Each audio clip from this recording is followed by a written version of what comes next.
Alright, boys and ghouls, welcome back to Livestream Under the Moonshine number 320. This is the final part of the long-winded horror visual novel, The Letter. With part 28, we're going to be playing the third part of Luke and seeing what happens with all of the main characters that we've been able to keep alive so far. Are they going to die? Are they going to die horribly? Is this haunted mansion and the haunted zombie bitches I've been calling her the whole time going to kill them all? Is Luke going to live? Is he going to die? What's going to happen between Luke and his wife Hannah? What's going to happen with Isabel and Ashton? The romance that we have blossomed or seen blossom throughout this 40 plus hour playthrough of The Letter. It's all going to come to an exciting ending, I do believe, and an explosive ending is what I expect, because this visual novel has been really good, the writing has been amazing, and I couldn't be more excited to play the final climax right here for you guys. I hope you guys are enjoying it. I know that I probably haven't made all the best choices. I know I don't have the epic ending or whatever it probably is. But so far I'm pretty satisfied. We'll see what happens. I've just never been one to read the cheat sheets and the playthrough guides, stuff like that for stuff like this. I prefer to play it through myself, enjoy it to its fullest without spoiling it. So I hope you guys have enjoyed my playthrough and my choices, whatever the outcome is tonight. And I thank you for being here. Let's go ahead and get right back to it. Tuesday. We know that we're about there, guys, so even though this has been a long video so far, we're going to continue because I think it's all about to come to an end. Yet in spite of the unfamiliar voices and unwanted touches from shadows lurking in the dark, rousing is a slow, arduous process. Difficult, every limb heavy with lead, no matter my aversion for the words they murmur in my ears or at the sight of her horrid smile from afar. My body refuses to yield. I am at their mercy. Beyond fathomable reason, my consciousness refuses the pull of the waking world, choosing to linger in the pits of a dream, gradually drawing me deeper into unknown depths. Somehow, even if it might mean I may never open my eyes, I allow them. You do not belong there, my prince. Not that I mind getting a few extra hours, of course. The bed's more than comfortable as it is. After an exhausting day yesterday, babysitting Kylie, the stress of finding an intruder in my own home, not to mention those bloody eyeballs they left. I think I deserve a little break every once in a while, especially after going through all that in a single day. I can only be on the receiving end of so many unacceptable things within the span of a few hours, you know? As gracious a host and person as I am, my patience, it has limits too. Although there's still that problem with Hannah. I haven't forgotten that, of course. But that's why I hired Brocken. He's competent enough. He won't even last a day in my service if he's any lesser than those half-wits who think they can deceive me with sweet words.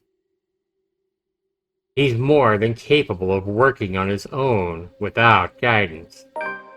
Let the butler take care of that little problem with Hannah while Hannah. You do not need Oh, her. geez, you do not need her. I am here. Oh, yeah, that's great. We are here. This is where your home is. Yeah, come to mommy. Where you belong for the blood we share. Come back to us. How long has it been since... Johannes has never taken this long before. Surely there should have been an update by now, right? So why isn't there? Please, please don't go. Bloody hell, the cretins I've surrounded myself with. And isn't that enough reason to force myself out of bed? As it has always been the case.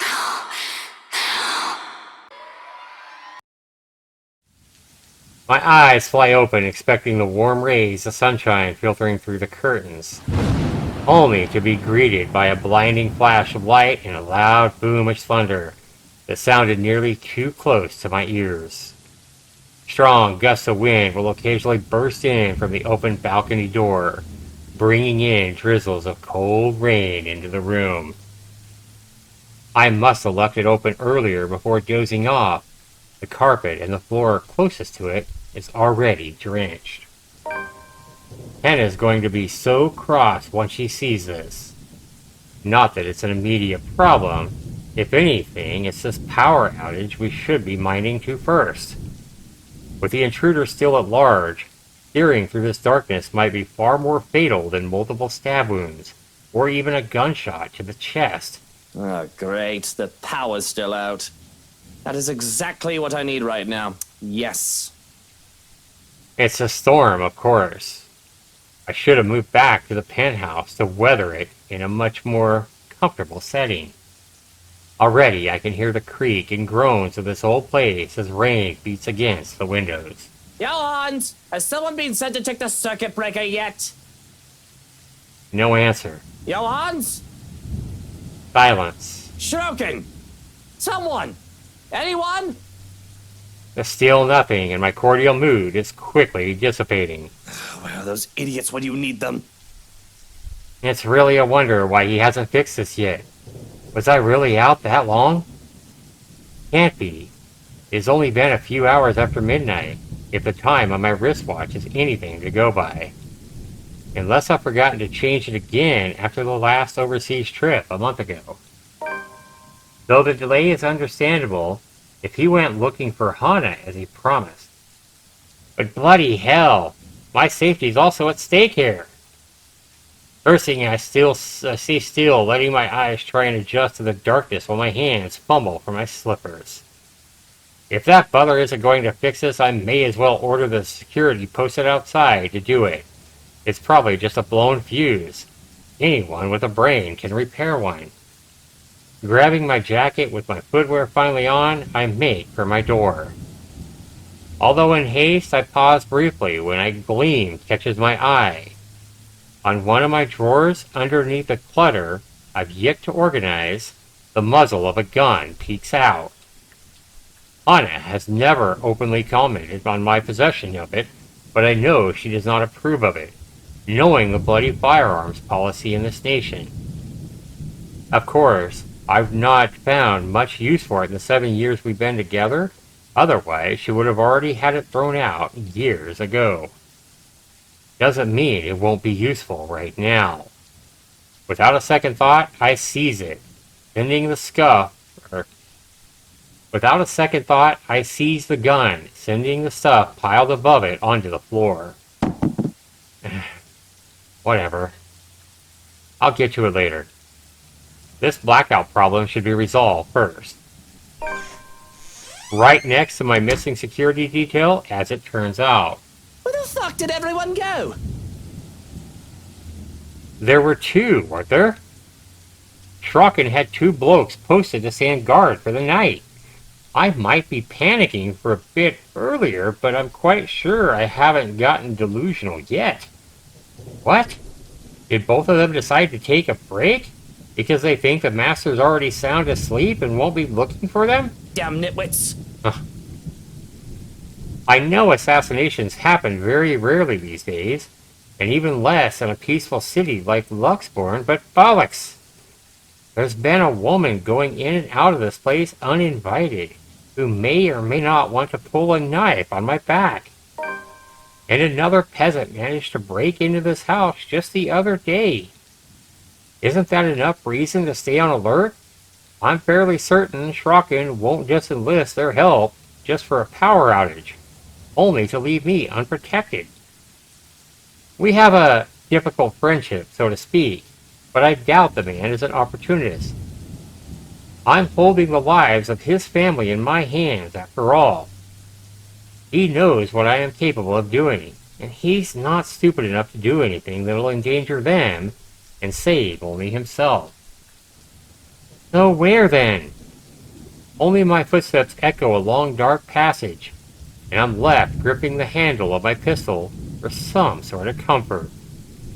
And without proper lighting, and with the storm still raging outside, the stories I've heard about this place seem to have some truth to it.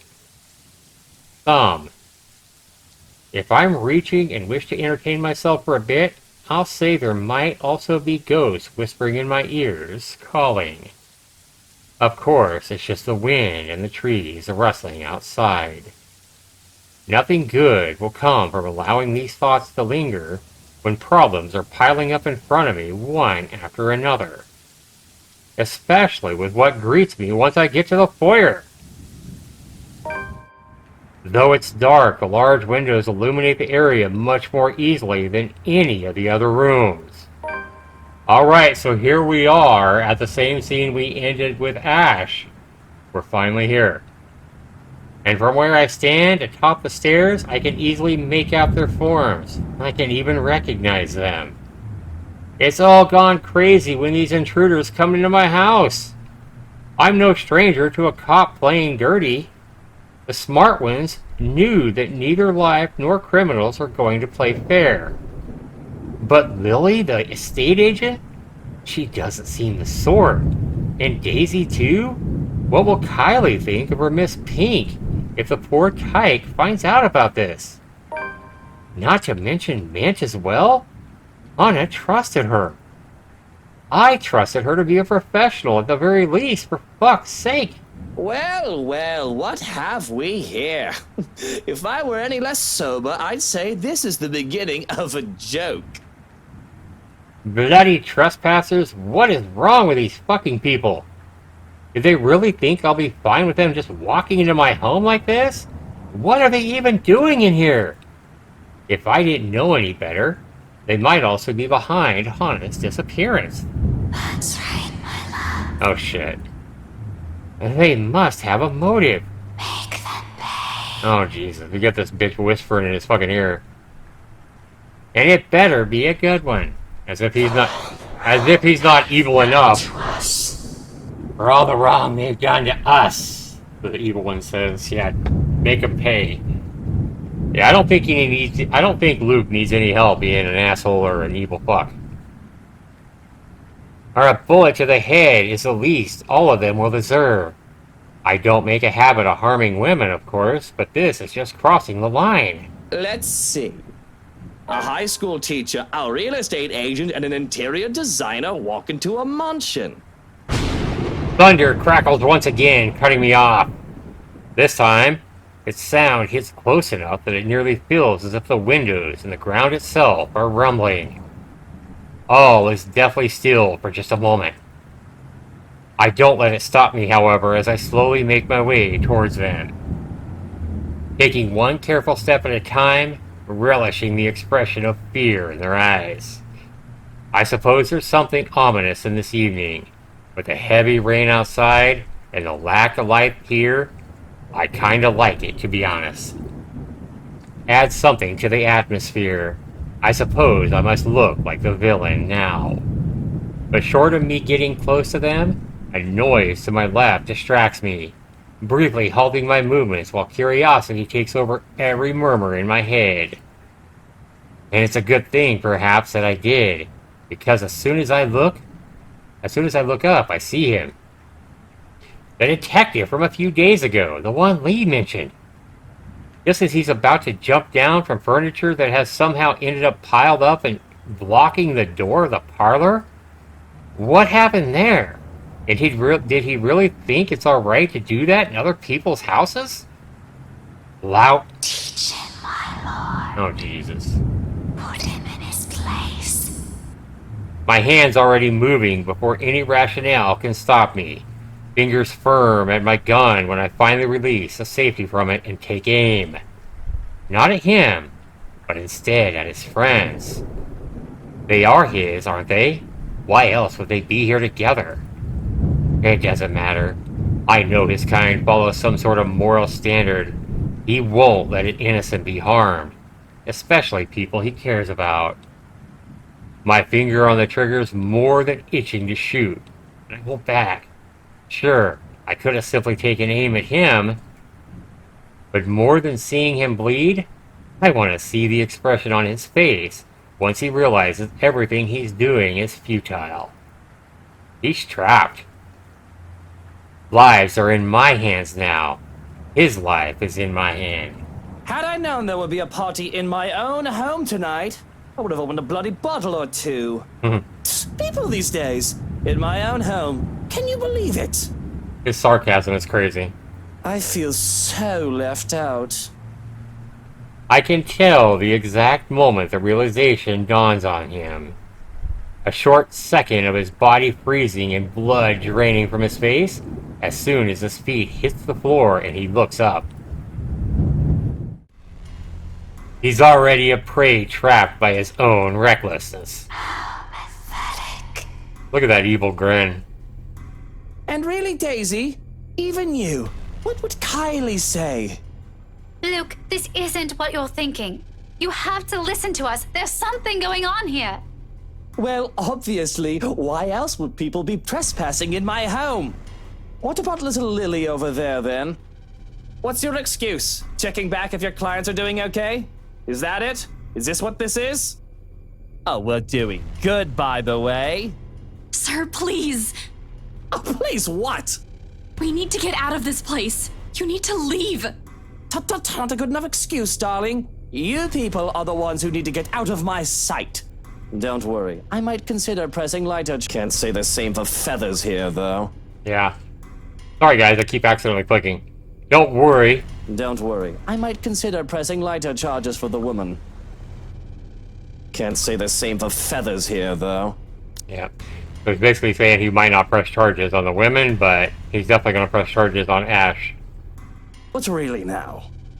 I swear, people need to stop breaking into my house! This is how you want to start the week. Why don't we just go with a bloody massacre if we want to surprise people in their homes, huh? Jesus.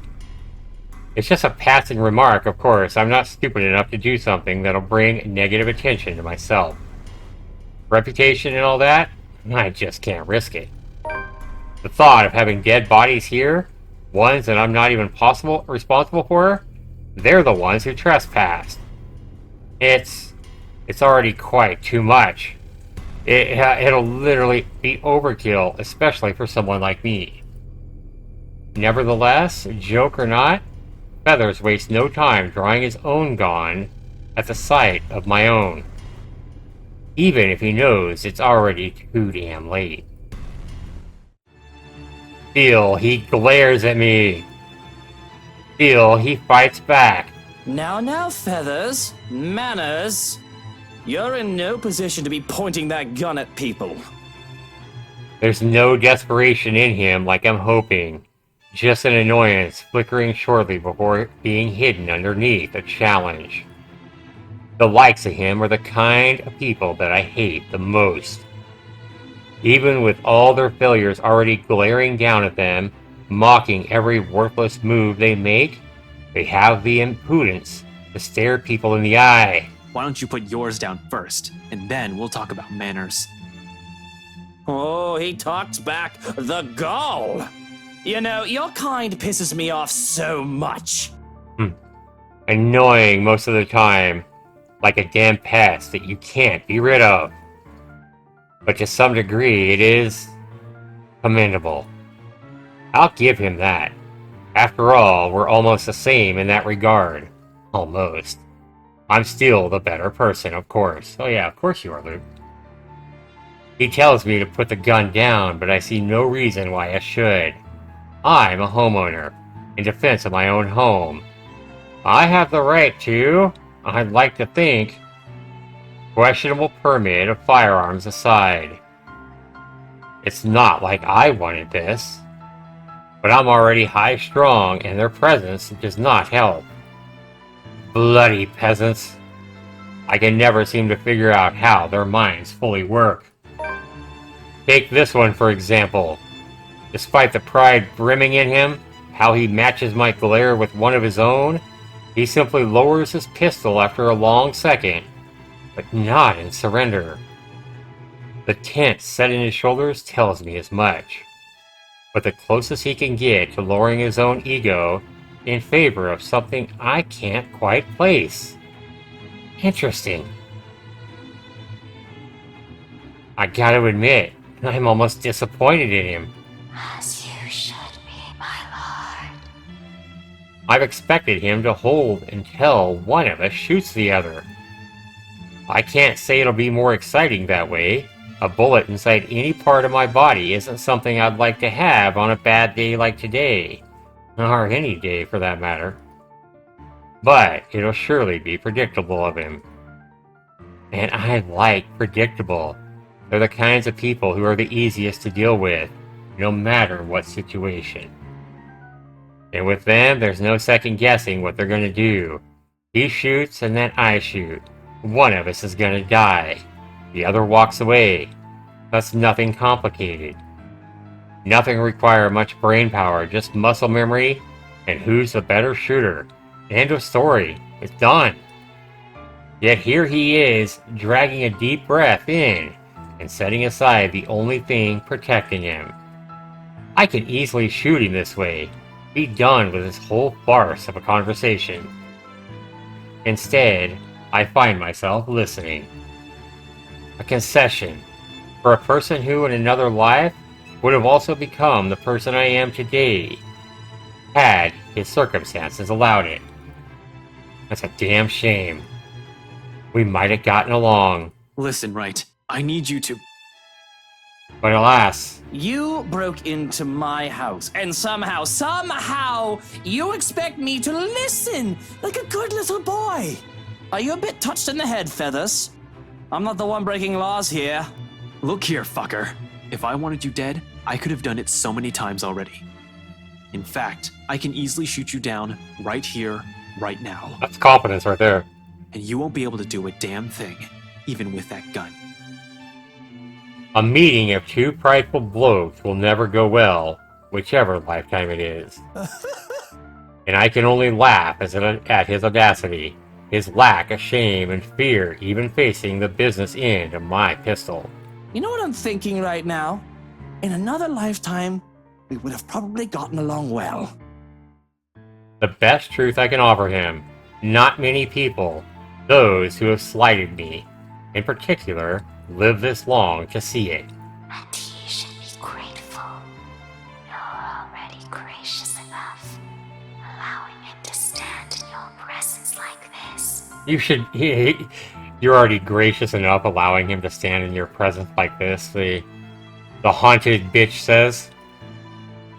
Yes, especially when he has a lot to answer. Preferably right fucking now. Because as generous as I have been so far, my patience has its limits. My amusement can only last for so long. In 2 steps, I'm standing in front of him, grabbing him by the collar, and resting the cold muzzle of the eagle against his temple. Ashton! Luke, no! He'll end up a pretty smear on the wall this close. Teach this loud a lesson. And this zombie bitch is still fucking talking to him. Teach him a lesson. What is it that you people really want with me? This is the 3rd time this week, and I'm really getting weary of this little game. Did the NCA send you to apprehend me? Or has somebody paid you off to kill me? Which one is it, Feathers? Mind you, my arm's getting tired. Better answer quick if you don't want to beat the business end of this gun. And he knows it. Of course he does. He's a trained officer, isn't he? But not many bother to be as cautious as he is. One glimpse of my handgun safety earlier is all it took for him to see that I mean business. Similar. Too similar. We're too alike in so many little ways. It's funny. Down to the fact that he doesn't even flinch, no matter how heavy the threats in my words are. Even knowing how one flick of my finger on the trigger would be enough to end his sorry-ass life. He should have caved in by now, started begging like so many others before him. Instead, he throws more vitriol, adds more kindling to a fire that's already burning. I'm not with NCA. I'm just here to help. There's something else in this house, and we're all in danger. You have to believe me, right? You need to let us go. You need to get out of here before it's too late. If you want to keep your sorry ass alive, you'll listen to people with more brain cells than you. That's definitely mocking him. Igniting it further than I can help but return it to him with equal fervor. We don't need him, my love.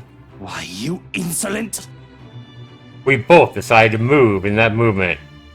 Both of our bodies tensing, each of us racing to get ahead of the other.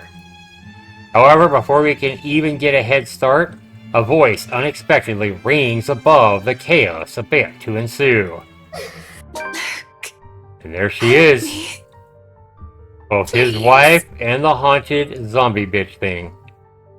I've been calling her the zombie bitch this whole thing. I don't know what the hell she is, to be honest. But Luke is seeing his dear wife in trouble with this zombie's rotting hand around her throat. I've always been cautious and careful, cutting off trouble's head before things can escalate if I'm able to. And that's why I deal with the likes of Harvey, Suarez, and Johannes. So this is where we left off with the end of Chapter 6 and Ash's point of view. So now we're finally going to see what the hell happens here. For all who we are, for all the enemies the likes of us can make, such a thing has never happened before. Because I do everything to make sure it doesn't happen. To see Hana in danger? I don't quite know how to feel or what the hell to do. All the times for there to be a hostage situation, if this is even one, but why now? Good fucking God, what is going on here? Help me. Please. Please make it stop. I think death would be preferable if my sense of self-preservation was shot so high at hell. I think death would be preferable if my sense of self-preservation was shot to high hell. It would deprive me of choice and the responsibility in this matter.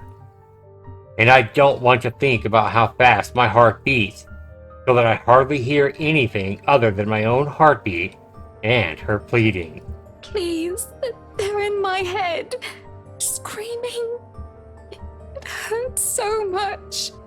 Damn. What do I do? What can one do against someone holding your life in their hands? With a woman that looks more monster than man. And with her expression turns into one of amusement and her horrific laughter fills the air. And I am torn apart. This is my fault, isn't it? Hana's in danger all because of me. Everybody I love always ends up hurt or worse. And even when I choose to let her go, he is no exception. Hana's unbroken begging makes it all the much more painful. Because I still love Hana. I really do. But will I endanger myself for a woman who might not love me back anymore? Still, something in me dies a little when that woman laughs, as if this is all some sort of a sick joke. Her smile taunts me, filling my head with laughter and rage until I can barely think over the cacophony in my head. And the way the woman looks at me, it's as if she's watching, waiting for my next move. Please. Someone. Anyone. This is crazy! And I don't know what I should do. I know for a fact that one shouldn't aggravate a hostage taker. And I know for a fact that one shouldn't aggravate a hostage taker. There is no winning in an argument with someone who holds a life easily taken. But I need to do something, right? I just have to. Alright, guys, before we make this decision, so we don't have to go back in case we get a bad choice here, we are definitely going to save this, and I think we're just going to go right here and save this right here, so we can go back to the choice. Shall we make a effed up choice? So we are making a choice for Luke. Demand Hana's release or keep quiet. Well, if we know anything from the critical choices we made in the novel so far, it almost seems like it's wanting just to make the choice that doesn't make the most sense. Yeah, the two critical choices we made so far, it's the more erratic of the two, the ones that doesn't make the most sense. So I'm thinking the right choice here would probably be to keep quiet. That doesn't sound plausible. It doesn't sound like something Luke would do from what we know of him. But I'm just going with my gut instinct and my experience here with this visual novel. And let's just go ahead and keep quiet. See if it's right. I want to rage and scream, but my tongue feels fuzzy in my mouth. The fight is gone from me and I can't sound out any protest. Anything I try and say dies off in my throat, and I'm paralyzed by the way the woman looks at me, the way she has her hands around Hana's neck. Perhaps it is for the best that I just keep quiet anyway. I know for a fact that one shouldn't aggravate a hostage taker. There is no winning an argument with someone who holds a life easily taken. Though, is any reasoning with a monster? Yeah, true. Is there any way to reason with a monster? She looks far too gleeful, far too deranged to be all there. The way she laughs as Hana begs reinforces that thought. When did this all become so fucked up? A strangled cry racks my body when Hana truly starts to beg for her life. And I only stand there, a coward without a tongue for the slightest hint of heart. It hurts so much. Please, someone help me. She's cut off as the woman's fingers tighten around her throat. To think that she's heard her pleas? To find out she's with children? Does she feel nothing? Is she so heartless to hurt children, unborn they may be? A hush settles over the room as she speaks up. Her voice is but a whisper and deathly slow, as I'm hard-pressed to hear it over the pounding of my own heart in my ears. She speaks, the woman from the gardens, and the servant girl from the ballroom. From the hallucination, vision, memories, whatever the hell they are. Why do you not speak up for her? Surely you must have some affection remaining for her. Is there truly no love left? Damn, it's like it knows everything about the relationship. My throat runs dry and I'm scared speechless once more. Shame floods my cheeks and it becomes so difficult to even look their way. I do still love her. I really do. But I have myself to think about. Rushing headlong into a situation that isn't the best way to go about these things. This isn't some fairy tale. I'm not some knight in shining armor here. I don't think I even qualify to be some dashing prince. I'm nothing but a coward who only looks out for himself. Boy, truer words have never been spoken, and those words were spoken by Luke himself, about Luke himself. I'm nothing but a coward who only looks out for himself. Wow, tough realization, even for a coward. It seems she's found what she's looking for, and that she has no further use for Hana. A hand on Hana's back sends her falling down the stairs, and I move to catch her, and that sends both of us sprawling at the foot of the stairs. And with my back to the ground, and her on top of me, the pain doesn't even register in my head. All I can worry about is Hana as I pull the both of us off the ground, and away from the stairs, and away from her. But it seems my sin is too grave, my blunder too big, but she can only look at me with disappointment and betrayal on her face. Yeah, I don't think she's too happy that he didn't do something to try to get the thing to let go of her. Instead, he just played silent. And actually, it looks like that might have been the right choice. Okay, something tells me if he had aggravated the thing, Hana would be dead. And we definitely don't want that. I mean, we really love Hana. If you watch this whole visual novel, you definitely do. And though she doesn't completely shy away from me, the hold she has on my arm is light, ready to let go of me at a moment's notice. Much like I had easily let her stay as a hostage. And it is only fair, I suppose. I am nothing but a coward in her eyes. A sorry excuse for a man who can't even muster up the courage to protect his own wife. And cowards cannot be trusted. Well, that's true too. Boy, Luke's being pretty hard on himself. I'm so sorry, Hana. I was so scared. What are you sorry for?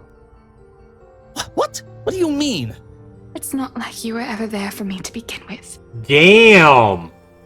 That's some cold words. That's probably some truth, but those are harsh words. My blood runs cold at her words, and the hollow emptiness of her words do ring true. We nearly forget, for just a moment. You do not deserve what you have. Hearing her voice again triggers something in Hana, and she starts to tear up. Her face contorts into one of pain and fear. But I grab her by her shoulders to keep her in her place so that she can see me and only me, and so I can see. So I can only see her as well. Except she squirms and fights against my hold, even as I try to reassure her. Look at me, Hana. Look, I'm here. You're safe. I won't let her hurt you again. Do you understand? Just breathe. I don't know exactly what in bloody hell is going on, yet I can't find it in me to care. Whoever these people are and whatever they're here for, this is not acceptable. For all I know, this is all the same dumb charade to get at me. All the times I've seen the woman before, it could have all been an act to just get me, to get under my skin. And to think that they dare hurt Hana? For all the fear that I had felt, seeing her touch. For all the fear that I had felt, seeing her just touch Hana, I can only think of her as an actress in a grotesque makeup. My hand still shakes, the fear not having quite gone, but anger now fills me as I look at the woman, a sneer on my face. How dare you? I don't care who you are, but how dare you touch Hana? I want you out of my house, out before I call the police and have you put away for the rest of your miserable life. You gotta put a ghost away, huh? And that goes for all of you! I hold my ground firm and strong with my declaration. But the nerve of her! She just laughs in my face. A terrible, dreadful laugh that makes me feel as if there are ants crawling on my skin and maggots squirming into my ears. You are telling me to get out of your house. You threatened to lock me up. She laughs, and she laughs. What's so funny? What are you laughing at? None of this is funny! But she persists, and it almost feels like her voice is now in my head. Oh, no different. No different. You're all the same. You can all suffer together. Oh shit. And that is when everything turns to complete and utter shit. Oh my. It's a slow thing. A whisper more than a bang. Fuck, man. Can't read. It's a slow thing. A whisper more than a bang as the darkness creeps into every corner of the room. Look at this shit. They're all scared. The walls shudder and groan. Blood runs from the ceiling, crawls down the walls, and stains the floor. It feels as if life itself is being sucked from the house, slowly but surely. The beauty of the place is gone now, with only the dread, decaying remains of the mansion left in its wake. I don't have to wonder if it is just the foyer that's become this nightmarish place. I can already hear it. Gone are the growling of thunder and the lashings of rain and wind against the foyer's high windows. All of it has been replaced by a more grating sound. A cacophony of voices from nowhere and everywhere echoing throughout the now horrid walls. A voice that neither belongs to us nor the people who live here. What's going on? All throughout the house, shouts of alarm and surprise ring out, a mirror to the horror creeping up in each of us. Who wouldn't be shocked? This is insane! Even Daisy, feisty woman that she is, trembles at the sight of it all, clinging desperately to Lily, while Feather stands protectively in front of the two.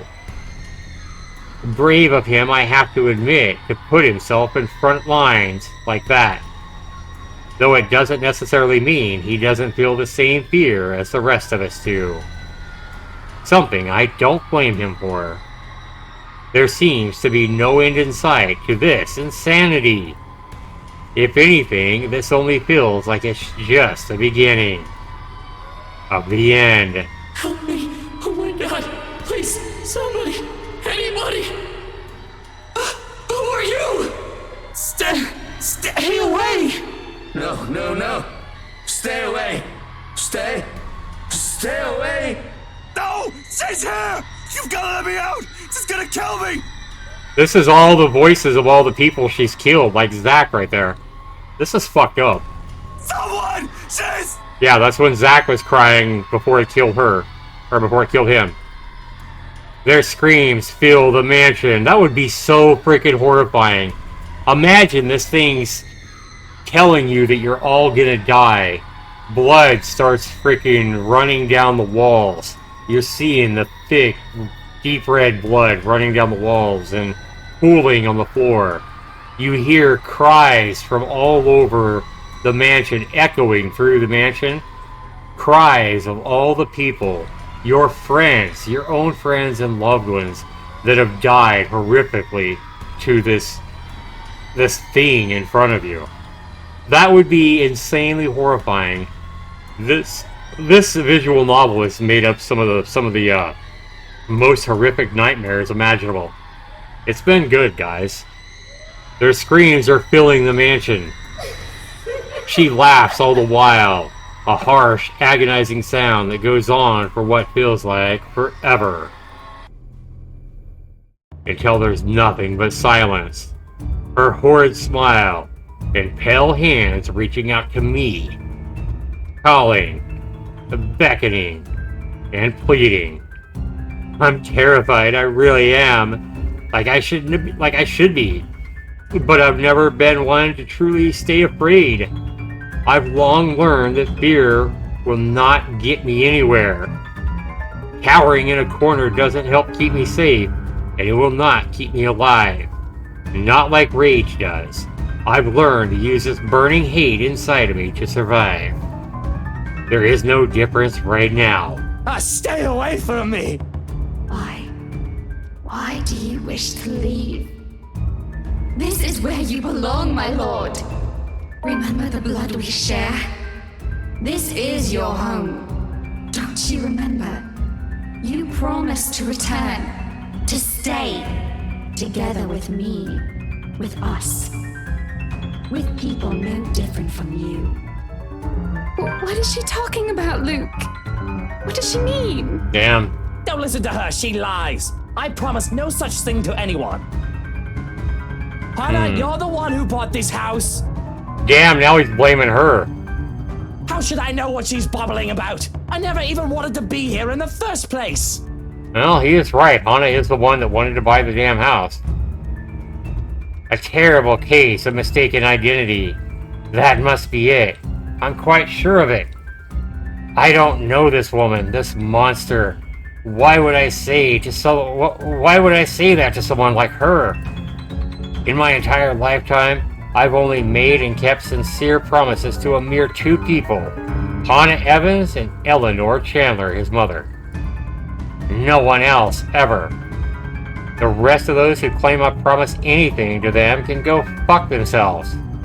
Bloody hell, I may enjoy the company of women, but I am not an idiot to start spouting such nonsense to anyone. A line must be drawn here, especially if I am to keep myself alive. Yet she still goes on, insisting, making me appear a liar in front of these people. Of course you still deny it. You haven't changed, I see. Still a deceiver. She's lying! You see, my love, nothing has changed. Damn. Still no difference, you and I. What the hell is going on here? Just like the rest of us. Just like every single soul in this putrid wreck. We've waited for so long. Like, is this his damn mother or something? Like, I have no idea. This is so freaking weird. I know it's gonna all make sense at some point, but Jesus Christ. Wow. You can hear them, yes. Their pleas, their calls, their invitation. Come, my lord. The house seeks its master. She, the monster, reaches out again, her hands a gory, abhorrent sight, along with that smile spread across her face. My body's already moving on instincts. Stumbling back, one step at a time in a desperate bid to be away from her. Anything to put distance between me and this vile creature. No matter what she says, I am nothing like her. I need to get out of this house. Out of this country, preferably. There's nothing for me here. Not anymore. Nothing to keep me tied to this damn place. With Hannah planning to leave me anyway, Truck and likely taken by this woman, nothing's left to bind me to this wretched city. I can leave. I can... Careful, Luke. My foot steps on something, sending me sliding onto my back and flat on the floor. Beside me, a paper, a familiar one, flutters down. It's this thing again from the open house, though it feels less like a gimmick and more like a threat. What with recent events? Help me, help me, help me, send this to 5 people or else. It must have fallen from one of those peasants in the commotion earlier. And for a moment they appear conflicted to see it in my hands, but wisely keeps their opinions to themselves, leaving the damn thing to simply bear its grisly message for everyone in the room to see. Help me! Help me! Help me! Is this it? What they've been telling us? Why everything in my life has gone to shit? Because of some stupid old letter? An invitation indeed. One I am not willing to accept. Not anytime. From atop the stairs, the creature moves again, drawing my attention back to her. Her gait remains slow and awkward as she walks forward, that smile never leaving her. But I won't give her the chance. I am not gonna die here. I certainly am not giving myself to a hideous creature like her, either. Adrenaline kicks in, and despite panicked gasps and worried glances from Daisy's friends, I pay them no mind as I reach for the main door and, without warning, it slams open, revealing not the mansion grounds like I'm expecting. Before my mind can even comprehend what the hell's happening, black tendrils have already coiled tightly around my limbs, dragging every person in the foyer into this room. None of us even get a scream when darkness completely envelops us upon the doors closing. Oh my. Understand where your place is now, my love. This is freaking horrifying. You belong here. Is it so difficult to grasp? We've been waiting. Jesus. There's a moment of panic when the feeling of the tendrils around my limbs finally dissipates. As soon as my eyes adjust to the darkness of the room and I'm on my feet, I'm reaching for my knife and holding it out, watching, waiting for every movement. Fuck!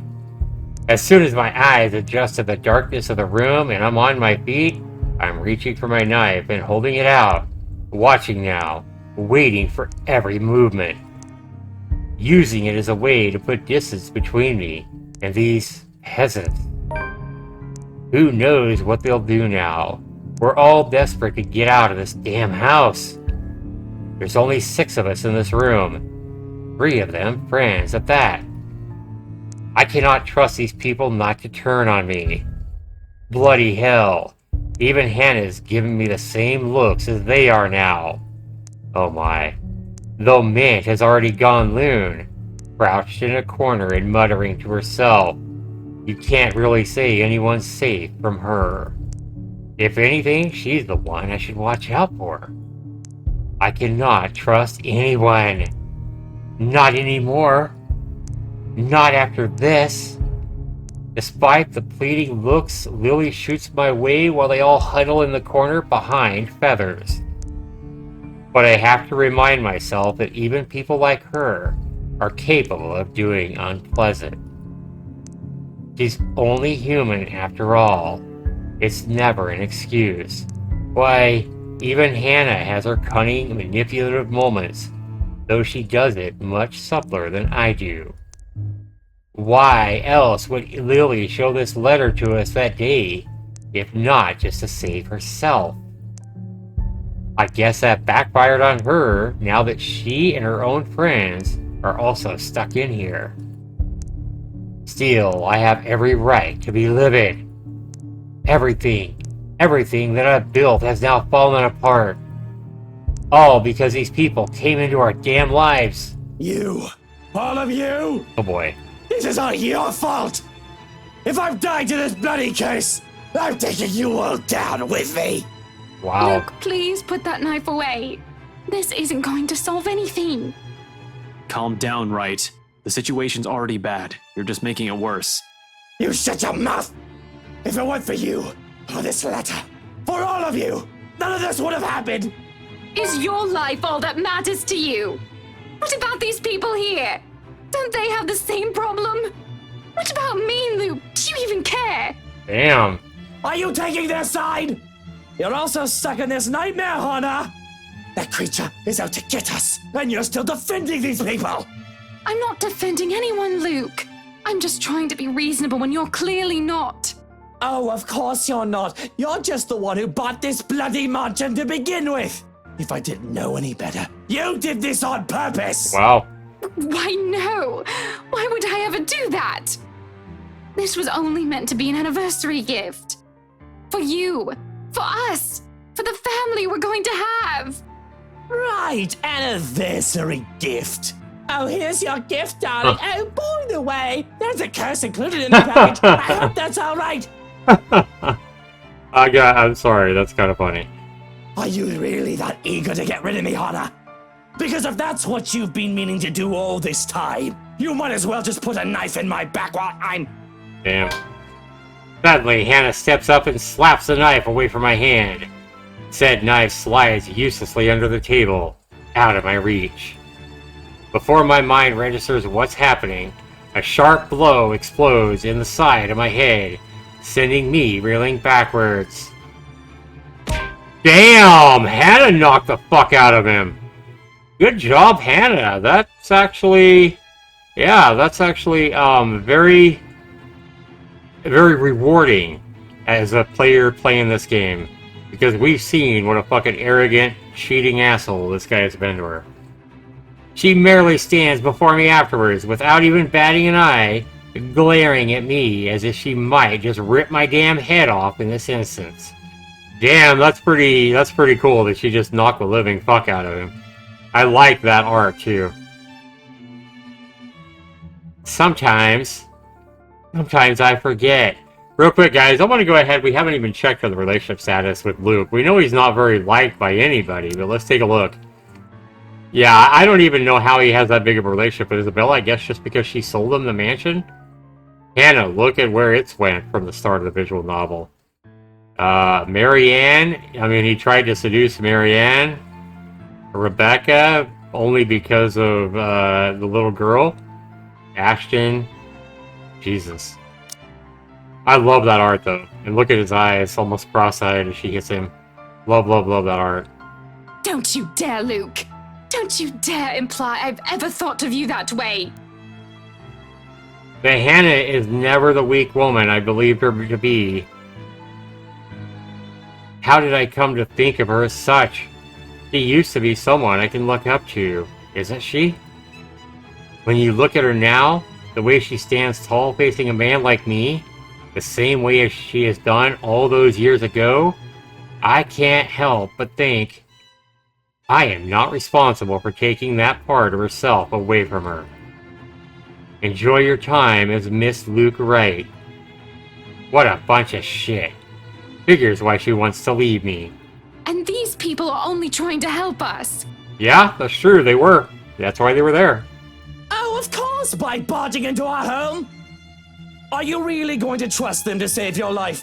These peasants who brought this pox upon us. What a bunch of Keep bullshit. talking about us like that and see if any of us here will keep you out of this place. Yeah. Rebecca, stop! All of you stop this! To hear Lily speak out loud, I can't say I'm not surprised. She has always given me the impression of someone so meek from the moment I've met her, either from her inexperience or her station in life.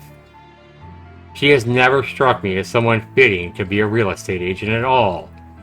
If anything, that meltdown she has had during the open house had only proven my assumptions. Until now. Quietly, she puts herself between me and Daisy, cutting whatever scathing words we've yet to hurl at each other. The way she just glares at me, it reminds a little bit of the way my own mom would look at me. Practically when I've done something wrong, and it's not a stare she's unused to showing. She has done this before, probably to a younger sibling. Huh? If she only sees us now as a pair of squabbling kids, and not two mature adults, well, that's only to be expected. No doubt that's how she sees us. For a long moment, there's only silence in the room. Feathers for all his guts, doesn't even dare break it, merely watching us. Where did all his bravado go now, huh? Not that it matters when Lily starts speaking again, after some of the anger and tension has lifted from the room. Stop this, please! With or without that damn piece of paper, we... A deep breath. An exhale. And then she closes her eyes, a crease forming between her eyebrows while she grips her hand tightly in front of her. We still would have ended up in this mess. The atmosphere that descends into the room right after that, admission is anything but pleasant. Can I call it that? An admission? It seems like it from the way her eyes nervously flick between her friends and I. She appears to know more than she lets on, and how she makes herself appear smaller after dropping that bomb on us. It doesn't sit quite well with me. Impatience is something I don't have the luxury of having right now, and bestowing upon other people. What else does this girl know? What else is she not telling us? Because from the looks of this, even her friends have no idea what the hell she's talking about. Unwilling to wait, I grab her arm before she retreats without explanation, waving the letter still in my hand in front of her. Ow! Sir, you're hurting me! Hey, hands off her, right? Fuck off, Feathers. I have questions for your friend, and she better have the answers. Damn. Luke, will you stop taking it out on every single person? Your friend is hiding something, Daisy. She struggles for a moment, but my hand eventually forces her to look up at me. Fear and uncertainty spreads across her features, especially when her eyes land on the damn paper.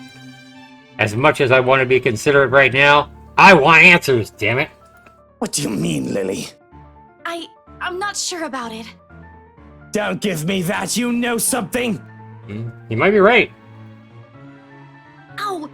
Please, sir. I know the paper's useless, okay? At the mention of the letter, all of a sudden, Mint stands. I've almost forgotten she's here. Her ramblings have faded away in the shouting. And without warning, she snatches the paper out of my hand. It's a miracle it didn't rip right there and there. But the way she glares at it, I think she may want to do exactly that. Yeah, she may want to rip it to shreds. I don't know what's going on with my game. We should have gotten rid of this thing! We should have burned it at the first opportunity we got! Yeah, so the game's lagging a little bit on me. I don't know why, guys. No! Even if we rip it to shreds, it won't do anything! I think... You don't know what I've seen, Santos. There were children! Victims! All because they had no idea what this thing will do to them! Oh God, those poor souls! They were screaming and begging before she... Then what about those people they mentioned in the news lately? All those who died? My coworkers? The open house clients? None of them had seen it. Even Rose. And yet they're all dead. Mm-hmm. I should know. That letter has been with me since I picked it up. And I swear I didn't make copies of this thing. Right. Even if I wanted to save myself, I wouldn't do that to my friends. Or anyone. Is that what the trip to BRC was for? Yes, I'm sorry. I couldn't tell you guys until I was certain. None of you believed me the first time. That makes sense. I had to find proof. Yeah, that does make sense. And yet we're all here! Are you taking me for a fool, Lily? I have to go with whiskey on this. Who knows how many has already seen this before you found it? This cursed thing has to go! We would have ended up here either way. Maybe? I really don't know. Sir, please. All I know is that paper isn't the reason why all of this is happening. There's something else. Maybe it's this place that's the problem. Maybe it's this we should be getting rid of. The mansion. What? You mean, like, burn this place down? I still think we should get rid of this letter before we start thinking of destroying a place with some historical value! What? No? We are not burning a multi-million-pound mansion, you peasants! I just spent a fortune on this! Seriously, Luke, are you really more worried about that? Buttercup, Moonshine, millions! It's gonna take years getting all that money back! Well, you certainly won't be getting any of that money if you're dead. Oh, yeah. Truer words have never been spoken there. Really, Luke? Is that more important than your life? Bloody fucking hell! Not only do I have trespassers on my property, but they're also arsonists! How dare they suggest something like that? Bloody peasants. My head's already aching just listening to them. To think this is all the solution they could come up with? I've just stabbed all of them and made a run for it. I should have just stabbed all of them and made a damn run for it. It doesn't help that with each second we're spending talking here, the crazier this whole place gets. The voices have become louder and somehow sounding more vicious. If the things in this room start floating, mark my words, I will fucking flip out. And they may not be thinking of it right now, but eventually they'll turn on me. Such is the nature of humans. I better find a way out of this place as soon as possible, if I want to stay alive. Fuck, I still have so much to do. None of our choices seem sound, but who knows? We don't understand a shit about this place. Might as well try everything, yeah? Whatever works. If I also have to be the one to make that bloody decision, so be it. Less room for errors, with the only sane one being... Less room for errors with the only sane one doing the thinking. On the off chance I'm wrong, well, they suggested it. I decide to burn the letter or burn the mansion. Let's make another game save here, guys, before we actually do this one. We're going to just go ahead and do the Ashton one here. And I don't think burning the letter is going to do any good, even though that's the original letter that she found in the mansion the first time. But because I think there's a lot of other letters. I think they found proof that there's a lot of other letters out there. I think you have to burn down the source, and I think that's what we're going to try. Now, in the past, the correct choice has been the choice that doesn't make the most sense. So maybe burn the letter is the one that makes the least sense, so it's the right choice to make if we want to all live. But here, guys, on this very important decision, I think I'm going to make the choice that makes the most sense. And I think that means if Luke wants to live, I think he is going to respect his wife. It's a plausible thing, even though he's angry. I think he might have listened to his wife saying, hey, would you rather live or would you rather burn down the mansion? And I mean, and with it, why not burn the letter too, right? Too bad I can't choose both. Burn the mansion. Let's do it. Story updated. I am going to regret this. I know I will. But with these cries getting louder, this has become the easiest decision I have ever made. I'm getting tired of hearing her sobbing, really. It's just irritating. Isn't she getting tired of it? Besides, someone has to act fast, think fast. And what else is the root cause of our problems with this place where the letter was found? No need to make things more complicated. It started here, so why not end it right here? If what Lily has said is true, then there's all the more reason to destroy it. Put an end to this madness before someone thinks of putting this blasted place up on the market. And when I get out of this place, I swear I'm suing a bunch of people. Run that estate company to the ground if I need to. We spent millions, damn it. Millions! And with a sigh and perhaps a heavy heart, I opened one of the drawers in my study table. Taking a bottle of liquor out for myself, then passing it to every occupant in the room. They accept it, but not without a look of protest and a confused glance my way. It does shut them all up, so maybe I've done something good. Luke, this isn't the time. To be drinking, yeah. Even more when I pop the cork off the bottle and pour its contents on the floor. Well, what are you simpletons waiting for? Yeah, he gave him a bottle of liquor to pour it on the floor. We waste no time in dousing the whole room, the smell of alcohol filling the air. If I didn't know any better, I'd say they're more than eager to set this whole place on fire. And the blaze catches easily in this room where I set it aright, using the blasted paper as kindling. And with the whole place drenched with wine and all manner of things alcoholic I've been hiding from Hana, the small fire soon turns into a blazing inferno. In a matter of seconds, we're out the door. It doesn't exactly lead to where I'm hoping it will, although ending up in the kitchen does give us more reason to play like a bunch of pyromaniacs. Fishing the liquor stocks from the cupboards, we also do the same thing we've done to the study. Door after door in every room we pass, pouring bottle after bottle of expensive, aged liquor and setting everything on fire. Only leaving once the blaze has started in earnest. When we have run out of liquor, we simply drop the bottle and take one of the many nooks I've stashed one. And there's no lack of it here. The hard stuff, the shorts, the watered down kind. Gifts from a distant relative, friends, or so-called friends, you name it.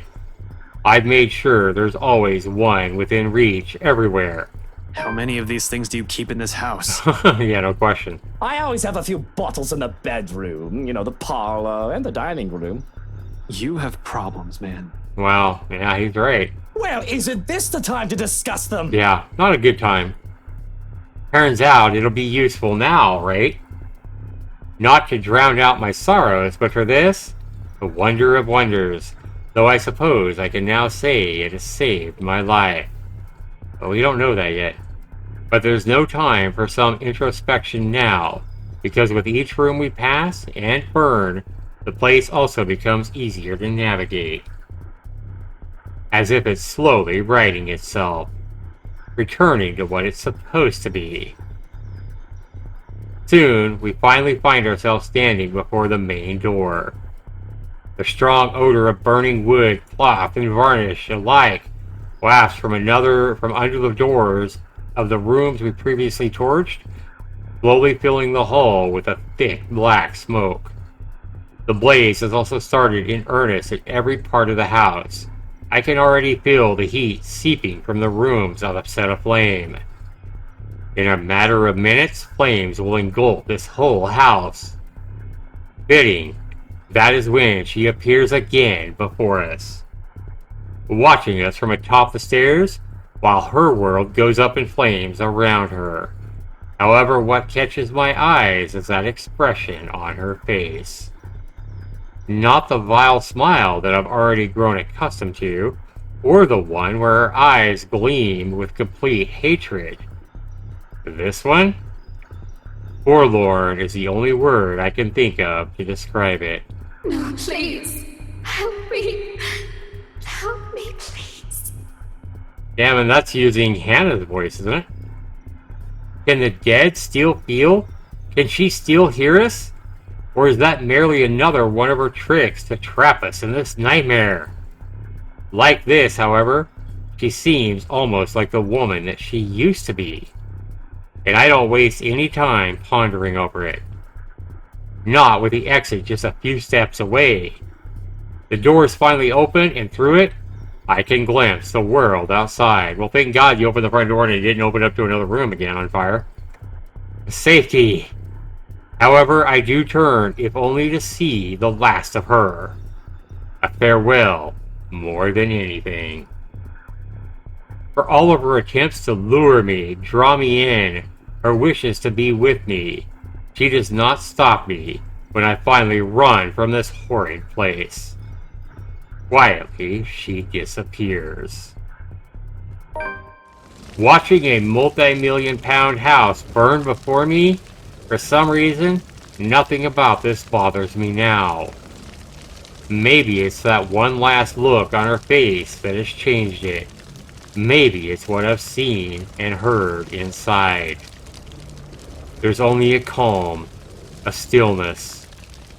The same hush that comes after a terrible storm has swept the countryside. And with it is the sight of the sun rising above the horizon. Ever so slowly, the sky begins to lighten before my eyes. Darkness giving way to the warm morning hues, soft rays spilling over the vast expanse of Lochborn's countryside. Nearby, the trees sway and rustle with the breeze. A passing draft that carries even into this room from the outside, cold enough to make me shiver. The remains of a storm that has passed. In the distance, I can hear the soft chirping of birds, while the rest of the world stirs and wakes. Dawn, at last. We are free. Well, thank God that we chose the right decision, guys. The epilogue.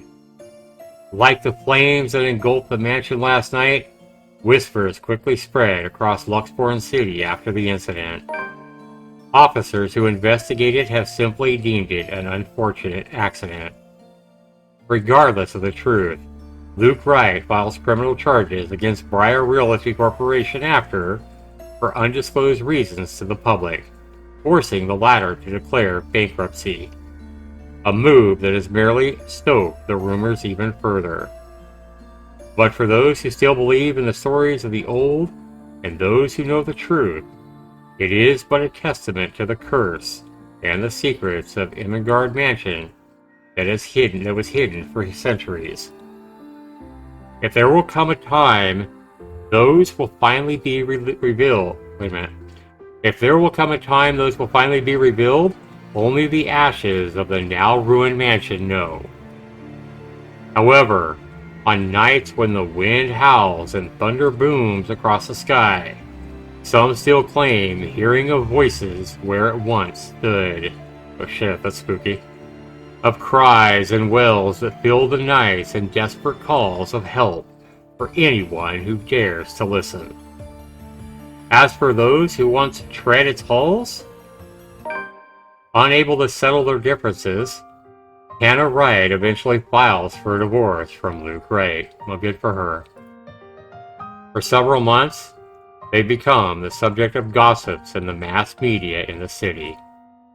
In spite of this, the two have uncharacteristically remained tight-lipped on the circumstances of their separation, though many assumed it's the inevitable falling of stemming from the trouble during the couple's housewarming party. To everyone's surprise, however, Luke Wright quietly accepts the court's decision and disappears from the Evans heiress' life without creating much of a fuss. Even after Hannah Evans has given birth to their children months later, the man is rarely seen around his own family. Now that sounds like Luke. Merely leaving his children paltry gifts in the mailbox whenever he's in town, but never showing his face. And with the Wright couple's separation also come the Wright-Evans conglomerate split up. Although the Wright Enterprises still managed to do well with the business the Evans incorporated back as a competitor, other tech league places its CEO and company other legal spotlights months later. This time, however, within the then Chief Inspector Harvey Lee's sudden absence, the businessman isn't able to escape close scrutiny. In an investigation headed by LPD's Detective Inspector Ashton Frey, all of the Wright Enterprises' illegal business dealings within the past 10 years come to light. Good job, Ashton. Although his involvement with other crimes is still being investigated, the disclosure has caused a huge outcry, especially from the city business sector. Sued on multiple grounds, the company is ultimately forced to shut down. So Luke Wright, you failed. Oddly, when Luke Wright steps out of his office one last time, there's only a small smile on his face. To avoid public outrage, the once affluent businessman immediately leaves the city. All of his bank accounts have been emptied, including his Luxborn apartments, leaving not a single trace or clue where he might be hiding. The last anyone has seen of the man was on a flight bound for Ireland. Till this day, nobody has heard from him. Not even Hannah Evans. Wow. Even his people from the old Wright Enterprise, who have all been left to deal with the aftermath. Tough, over the past few months after the situation has calmed, some have made claims of spotting him flirting in and out of the city. Not flirting, someone's seen him, spotted him flitting in and out of the city. I've never heard the word flitting, okay? If only to check on those he has left behind. Alright, following the company split, Hannah Evans reestablishes Evans Incorporated, becoming a CEO like her late father has always wanted for her. Well, good for her. Though a bit out of practice and doubted by many people at first, the Evans heiress quickly finds her bearings and proves to be every bit as talented in the business as her parents. Soon, under her management, the new Evans Incorporated flourishes, becoming one of the prime investment and finance companies in Luxborn City. Months after her recovery, Mary Ann McCullough heads back to her homeland, ready to close a chapter of the past where she has left hanging for so long. There, she visits Lorraine's grave, asking for forgiveness from the girl she once loved. Aww, something she has intentionally avoided for many years. That's pretty cool. What we're looking for, what we all want to know, is whatever happened with Luke and Isabel. Did they ever get together? We're gonna find out. Whatever happened with Rebecca? Although the terror of what she has witnessed inside the Ermengarde mansion still clings to her, she bravely chooses to move on from it. Turning a new leaf by focusing on a new branch of her interior design company and leaving her interior design company at Luxborn in the hands of her secretary instead. Although she never returns to the city after, she is frequently seen visiting to check on the people she has become acquainted with in her years there. That's cool. Having finally accepted herself, she won't deny she's in a happier place now. Alright. Despite making the Ireland branch of her interior design company her focus now, Marianne continues to cater to most of her avid patrons in Luxborn when requested. And after her work in the Ermengarde mansion, Hannah Evans has never trusted another to handle the design for any other place that she owns. That's pretty cool. Upon moving back to the Evans mansion after her divorce, Marianne's name is the first thing she calls, and the woman is quick to fly back to the city at the socialite's summons. That's a pretty close friendship then, or a pretty close business relationship as well. Not only helping with the decorations of the old place, but also assisting with the renovations, much to Hannah's delight. Since then, the two women has kept a close friendship and a business relationship. Yeah, that's what I just said. A close friendship and business relationship. That's really cool. Often they can be seen going around town together when Marianne's in town, and the Evans heiress can be heard recommending the designer to her peers during parties. Some even may go as far as to say Hannah Evans has confided with Marianne McCullough during the tumultuous time of her divorce with Luke Wright. Whatever the case is, one can't deny that both women have found a confidant in the other. In the months that follow, Rebecca Gels becomes a prominent researcher within Luxborn's major academic circles, especially after writing what she has discovered about Ansem Village and the Ermengarde mansion.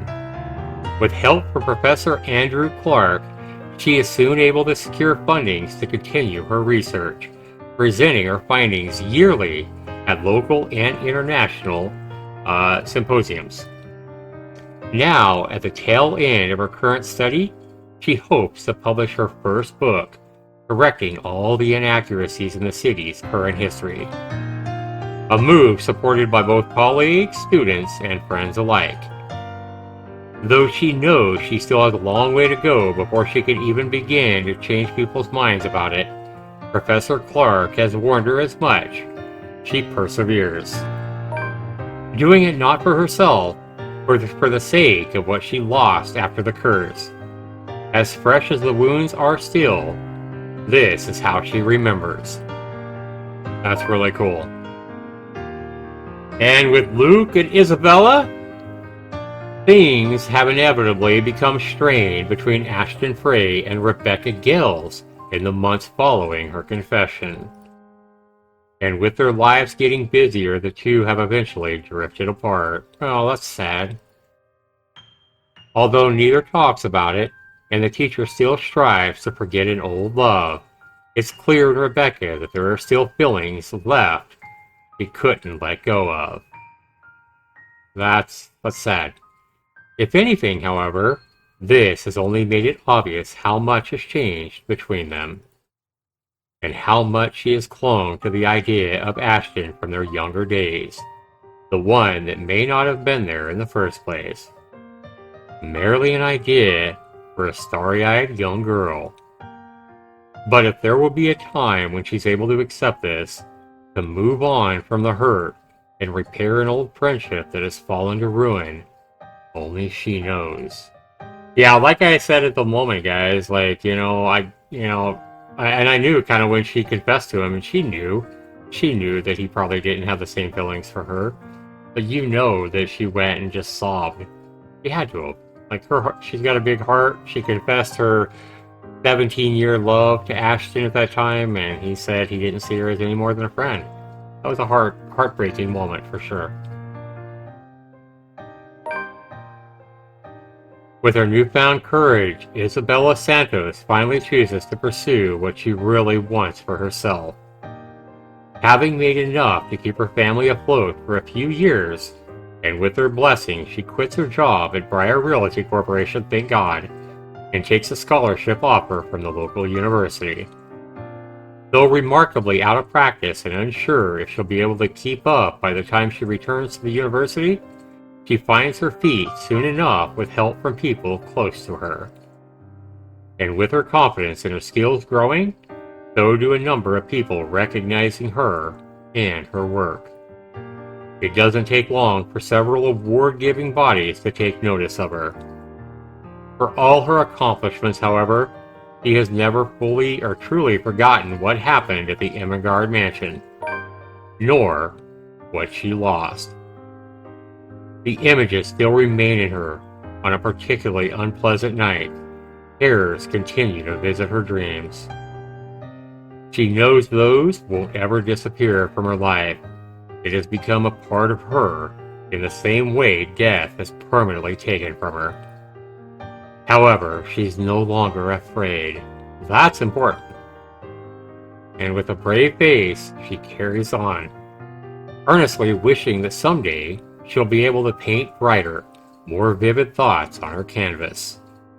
An honest portrayal of life and hope amidst the fears.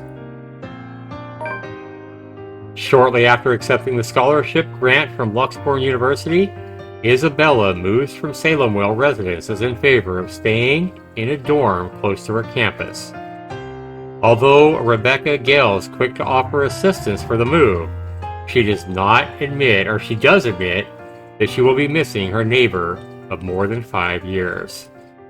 When all is said and done, he has become founder. Wait a minute, god damn, I can't read this. So when all is said and done, she has become fonder of the girl over the years. And with her shared experience over this curse, they have only grown closer. Isabella leaves with a promise to visit. Every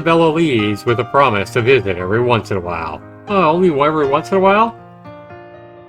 And even though she still jokingly complains about Rebecca's bossy attitude, she confesses that she also misses the woman's fussing. After all, in a place miles away from her real family, Rebecca is still the closest thing she has to a sister. Following his success in bringing the Luxembourg firm case to a close, Ashton Frey receives a recommendation for transfer to Luxembourg's lead agency against organized crimes. Good for him. An endorsement eagerly backed by the newly appointed successor to the late Chief Inspector Lee, Abigail Harris. Knowing he'll have more resources, leeway, and a bigger chance at ultimately bringing Luke Wright to justice, Ashton Frey accepts it, and I can see him doing that. He still warns the people close to him against Wright and his associates, but only a friendly reminder now more than anything. Though he does worry, he believes they are wise enough to know what they are doing and trust their judgment. For now, he has decided to leave the evidence and the law to speak for itself and take care of the man once the proper time comes. Nowadays, police work and operations keep him busy, sometimes taking him away from the city he grew up in for days to end. A rare thing for him to enjoy once upon a time, yet this time, he never loses his drive. Simply growing more determined after having finally found a clear purpose close to the rush and excitement he's always dreamed of as a child. Although Ashton still keeps mum about specific details of his work, his experience with the curse has slowly taught him how to open up. Especially to those he knows that genuinely care for him. He still has a long way to go, He knows that. But for the sake of the people who are still with him, those who have chosen to stay, as well as what he lost, he hopes that there will come a day when he no longer has to hide behind his own lies. A day when he is no longer afraid of facing the truth in his own words. Between the lingering trauma and their measly attempts at normalcy, it takes a few months for the awkwardness to finally lift for both Ashton Frey and Isabella Santos. Of several weeks trying to find their voice and remembering how to act around each other, despite enduring infections. But once the unease fades, there's only their usual banter and rapport to fall back on. The casual talk and the friendly jibes. And for the both of them, it's easy, like breathing, like coming home after another journey. A comfort in spite of the things they have gone through. Their days may still be filled with petty arguments and light teasing, but in the aftermath, when all has been said and done, something constant has already forged between them. A quiet, steadfast thing they can both hold onto as they both carry on. And that's it, guys. Well, I love the epilogue, how it showed what happened to everybody that we grew so attached to through the 40 plus hours I've been reading and, playing this visual novel. I mean, I started this back at the end of January of 2024, and now it's almost October. I think it's October 1st right now. So, that's a long time to be playing a visual novel. I think this is definitely the longest visual novel I've read, but it's been a damn good one. And listen to the music here. I mean, the developers, everybody who created this game obviously cares a lot about it. From the game designer there, to the character designers, to the writers, to the music artists, to the 2D artists who have drawn all the wonderful art we've seen. This has been a hell of a visual novel, one of the best I've read on Steam in all the years I've been reading visual novels, and I've read a lot of them to date. So the letter, surprisingly good, surprisingly addicting, because it kept me coming back to it even after like my 2-month breaks where I didn't read it or get back to it. It always pulled me to come back and read more of it, and it's nothing that I regret playing, experiencing, or reading to you guys. I definitely wanted to know how it all ended there for so many hours. I was like, is the end going to be worth all this? Is it going to be a dumb ending? Is it going to be, just a lame ending? And remember, there's multiple endings to this visual novel. And the ending we got, I thought, was very satisfying. I liked the way it all ended. I liked the way they had to burn the mansion down. It seems fitting. And I also, I loved the epilogue, how it explained what happened to everybody afterwards.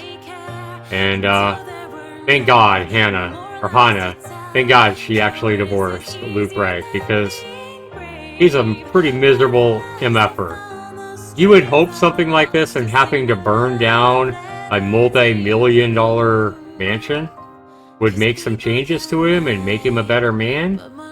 But if he didn't really change, I applaud Hannah for divorcing that sack of poo, because he was a pretty miserable a-hole. I'm sad to see that, the epilogue didn't have Ash and Isabella getting engaged or falling madly in love or something of that regard, but I'm more than satisfied that they're closer than ever and still the best of friends, so that's very workable.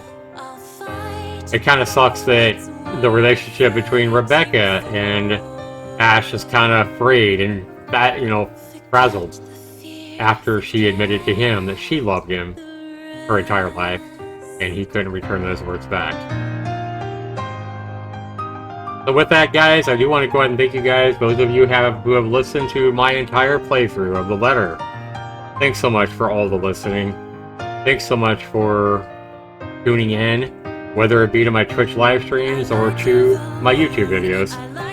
Thanks so much for supporting me with all the hours that you listen to me play this single visual novel.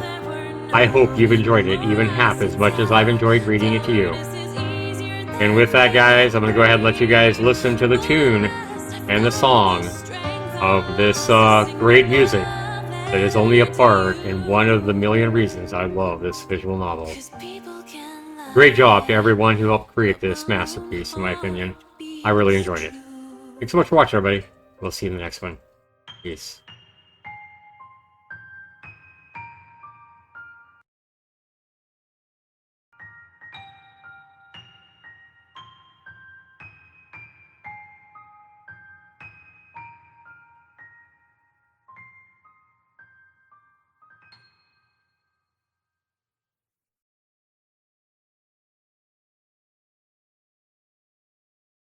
Teal?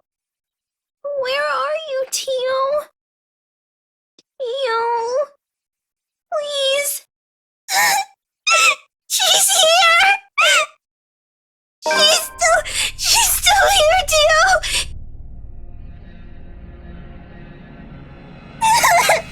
Help me! Please!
I knew the game was over before the rules were set.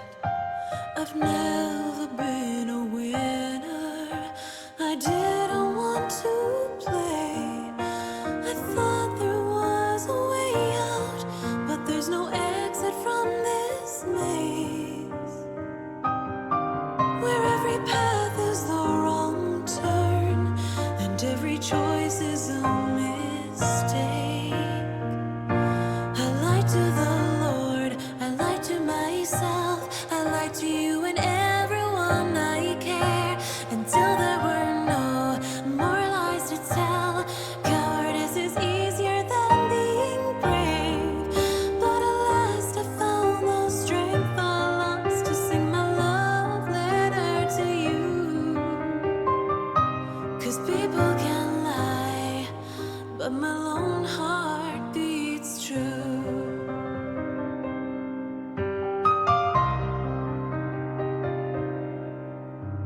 It was a simple question, my answer came too late, and every time I said no, I wanted to say yes. They say speak your mind, tell the truth, but there is room for each regret.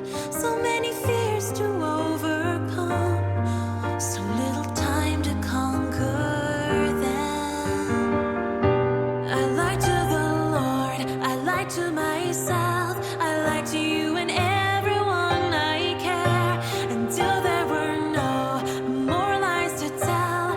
Cowardice is easier than being brave, but at last I found the strength I lost to sing my love letter to you. 'Cause people can lie, but my lone heart beats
These people can lie, but my lone heart